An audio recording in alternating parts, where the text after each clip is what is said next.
सात संगत जी, प्यार से कहना जी, धन निरंकार जी। सात संगत जी, मानुष जीवन में जन्म लिए हैं तो गुरु का ज्ञान होना बहुत जरूरी है। गुरु के ज्ञान के बिना मुक्ति संभव नहीं है।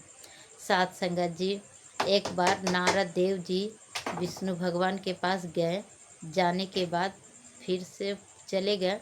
उसके बाद जब लौट के फिर आए तो देख रहे हैं कि माँ लक्ष्मी उस जगह को नींव पोत रही है।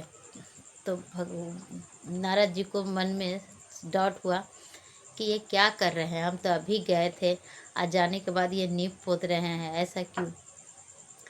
तो नारद देव जी भगवान विष्णु से पूछे कि भगवान, मेरे जाने के बाद ये जगह तो माँ लक्ष्मी क्यों पोंछ रही है, क्यों धो रही है। तो विष्णु भगवान बोले, इसलिए कि तुम निर्गुणा हो, तुम्हारे पास गुरु का ज्ञान नहीं है। बिना गुरु के ज्ञान के बिना तो मुक्ति संभव ही नहीं है। बिना गुरु के ज्ञान के तो मानुष पशु समान है। क्या फर्क है उसमें और हमें, तो ज्ञान का ही तो फर्क है। तो नारद देव जी बोले कि भगवान, हमें गुरु का ज्ञान देगा कौन। सब कोई तो हमें ही श्रद्धा करते हैं, जहाँ जाते हैं वहाँ तो लोग हमारे ही चरण छूते हैं, तो हमें गुरु का ज्ञान कौन देगा। तो विष्णु भगवान बोले कि ठीक है, एक काम करो, कल सूत उठ के नदी पे जाना, जो व्यक्ति सबसे पहले तुम्हारा नज़र पड़े उससे गुरु का ज्ञान ले लेना। बोले कि ठीक है। जब सुबह सूत उठ के नारद जी जा रहे थे तो उन्हें एक मछुआरे पे नज़र पड़ी जो मछली पकड़ रहे थे। उनके बदन में मट्टी पट्टी लगा हुआ था। तो नारद जी को उन पर संदेह हुआ। नारद जी सोचे, ये कैसे गुरु हो सकते हैं, इनके बदन में तो इतना मट्टी लगा हुआ है। तो उनको मन में संदेह हुआ, वो गुरु का ज्ञान नहीं लिए। फिर वो विष्णु भगवान के पास चले गया।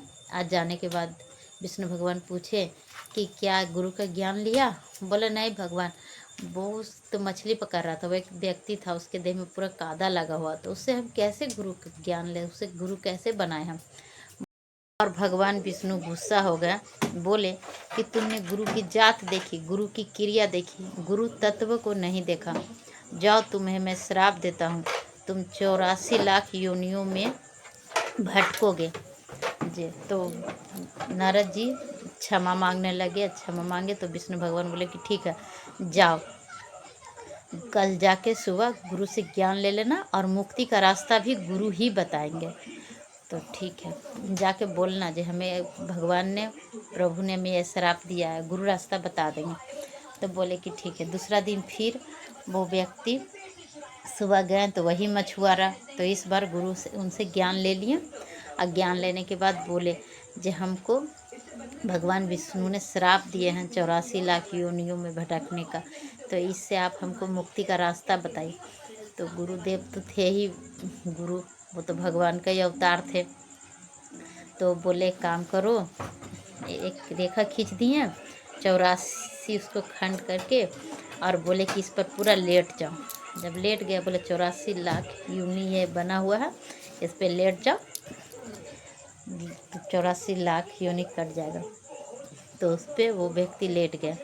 लेटने के बाद गुरुदेव बोले कि ठीक है, तुम्हारे 84 लाख योनि से मुक्ति मिल गई। पर उनको मन में विश्वास नहीं हुआ, नारद जी के मन में। वो फिर भगवान विष्णु के पास गए और भगवान विष्णु से बोले कि वो हमको बोले कागज़ पे 84 लाख योनि भटक के, अब बोले कि हो गया मुक्ति, कैसे मुक्ति हो जाएगा। तो भगवान विष्णु फिर गुस्सा हो गए। बोले गुरु के बात पे संदेह, गुरु के बात पे संदेह नहीं करना है। गुरुदेव ने कह दिया तो मुक्त हो गए। जब गुरुदेव ने, मेरा काम हो गया, कहीं और जाने की, कोई और साधन करने की या भटकने की कोई ज़रूरत नहीं है। गुरुदेव ने कह दिया कि मुक्ति हो गए तो मुक्त हो गए। पूर्ण विश्वास, सतगुरु के ऊपर अपने पूर्ण विश्वास करना चाहिए। सो संगत जी, सात संगत जी, प्यार से कहना चाहिए धन्यवाद। सात संगत जी, प्यार से कहना जी, धन निरंकार जी। सात संगत जी, जीवन में गुरु का होना बहुत ज़रूरी है, क्योंकि गुरु के बिना हमें मुक्ति नहीं मिलती है। और बंगाली लोग तो कहते हैं कि गुरु से जब तक ज्ञान नहीं लेते हो तो हाथ का पानी शुद्ध नहीं होता, वो लोग बोलते हैं। तो एक बार की बात है, नारद देव जी विष्णु भगवान के पास गए। वो तो सब जगह घूरते ही रहते थे, तो घूरते घूरते विष्णु भगवान के पास गए। तो विष्णु भगवान के पास थोड़ा देरी रहे। थोड़ा देरी रहने के बाद जब नारद जी बाहर निकले तो माँ लक्ष्मी गोबर से उस जगह को अच्छा से नींव पोत रही थी। तो किसी कारणवश नारद जी फिर से वहाँ से आ गए, रिटर्न आए। तो देख रहे क्या, जैसे ही हम गए वैसे ही माँ लक्ष्मी इस जगह को पोंछ रही है, साफ सुथरा कर रही है, ऐसा क्या बात है।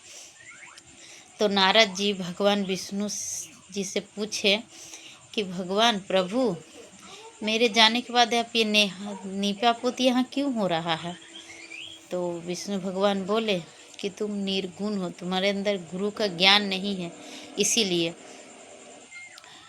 तो गुरु का ज्ञान लेना बहुत ज़रूरी है। जब तक गुरु का ज्ञान नहीं है तब तक शुद्ध नहीं माना जा सकता। तो नारद जी पूछे, अच्छा भगवान जी, तो गुरु का हम किससे गुरु बनाएं। हर कोई तो जहाँ जाते हैं हर कोई हमें ही गुरु बना लेता, हमें ही चरण पूजने लगता है, तो हम किसे गुरु बनाएं। तो भगवान विष्णु बोले, ठीक है, एक काम करो, कल सुबह तुम जब सुबह उठ के जिस पर तुम्हारी नज़र पहली बार पड़े तुम उससे देखना